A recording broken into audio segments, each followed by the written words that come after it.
This is Chalet refugee camp in the north of the country, and it's been here now for 17 years, enduring testament to Afghanistan's wars. Originally there were tents here, now it's mud hovels.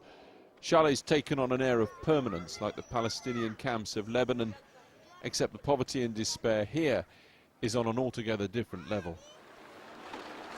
Sadiqa, a wealthy woman from Kabul, has made the long journey up here with an agent, Nargis. Sadiqa, in the leather coat, has come shopping. And our team will have to move carefully here. It's not clear they'll be able to film what's about to happen. Because Sadiqa has come to buy a child, a boy, obviously. Nobody wants a girl. And in the desperate poverty of Chalet refugee camp, a father, Nek Mohammed, is willing to sell a son. It is the only way he can feed the other children through the coming winter. She wants to buy Qasem, who's 8 years old. Nargis, the agent, has already bought one of Qasem's brothers.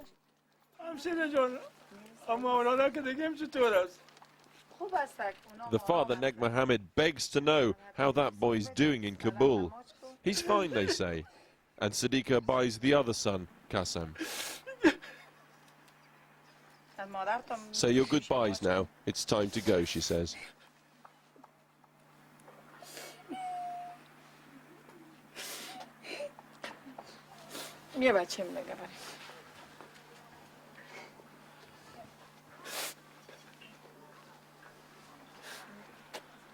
At this point, our translator had to ask, surely this is wrong. Yes, you are right. It's cruel, but I have two aims here. First, to give this boy a bright future and a good education. And second, to save their other children. The winter is coming, and I have given them money so the children don't die of hunger. The going rate for an 8-year-old boy in Afghanistan today, $1,500. I sold a piece of my heart to stop my 4 other children dying of hunger. I don't have an elder son. I'm also sick. My kidney is failing. My body is in pain. Sadiqa and her agent Nargis were happy to be named but not shown. Nargis has brokered the deal. This is the second child they're selling because of the problems they face. We can't stand this either.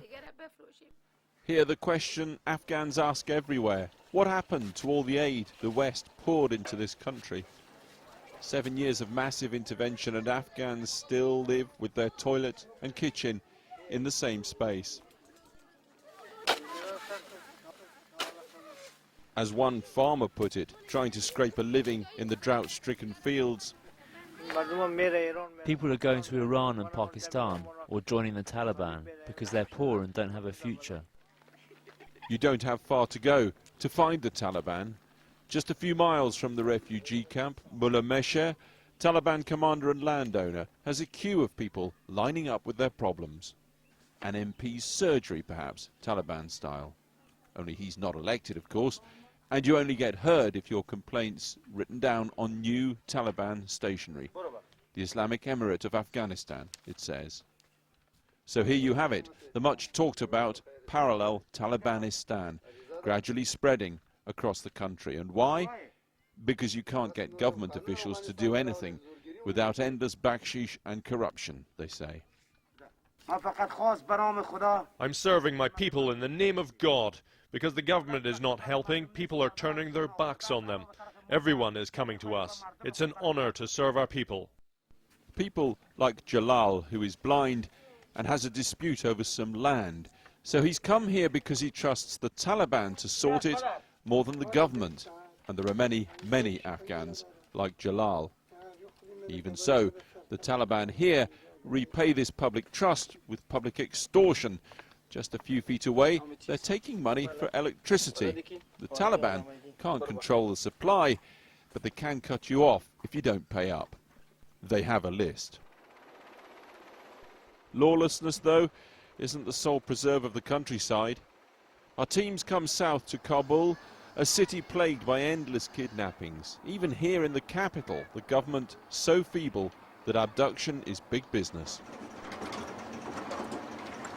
Police special forces, anxious to show they're doing something, say they have intelligence that 2 young hostages are being held by a gang in the suburbs. They've set up a raid. Here's the plan. This woman will pose as a beggar and knock at the door. The theory is, with women around, they won't open fire.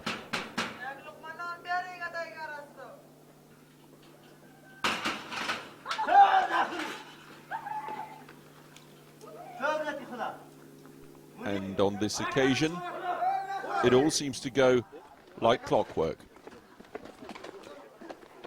3 kidnappers marched out at gunpoint. Moments later, 2 terrified and bewildered hostages, both, we're told, sons of prominent businessmen, lured from their homes and seized. There are scores of kidnaps around Kabul every year.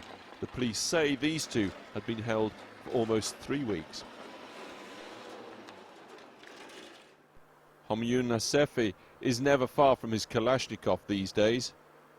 One of the country's most prominent hostages, a cousin of the former king of Afghanistan. He was kidnapped and held in this well with another hostage for 10 days. One of the kidnappers told me they wanted money. I told them, I am not a businessman. I'm not working for the government. I don't have property.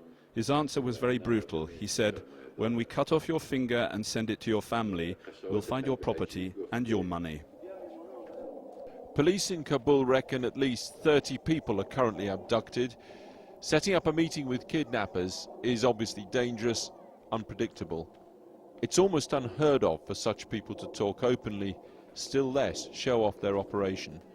Channel 4 News gained such access after weeks of negotiation. And here is Matim Khan. The hair's a badge of status for bandits. You are now in the heart of an ongoing kidnap in the suburb of Kabul. The penalty if Khan is caught is death. He's keen to try and justify himself. We are not dealing with poor people. We're only going to kidnap the people who have taken foreign money from all over the world, but who have kept it for themselves. We will kidnap their children. You see their 6-year-olds sitting in the back seat of a Lexus, the latest model, the model people abroad can't even afford. So we kidnap these type of children to get the money off their families, the money they have stolen.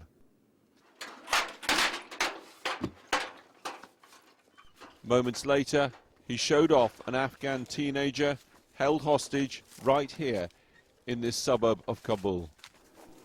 Is this him? Yes, this is him. If you don't get the money, what will you do with him?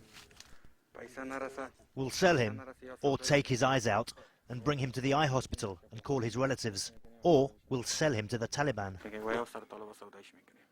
Apparent proof here of what's been so widely rumoured, the link between criminal gangs and the Taliban. How much would the Taliban pay? They'll pay what we want. Your time's up now. Go away. The interview was over. Children for sale, the Taliban's parallel government, and the booming kidnap business. All of them fueled by corruption, lawlessness, and the desperate need to get money, anything considered. It is the essence of what Afghanistan has crumbled to. And the hostage, well, the kidnappers said his father was rich. He'd taken money from 37 foreign countries, they said. We do not know if he made it out of here alive.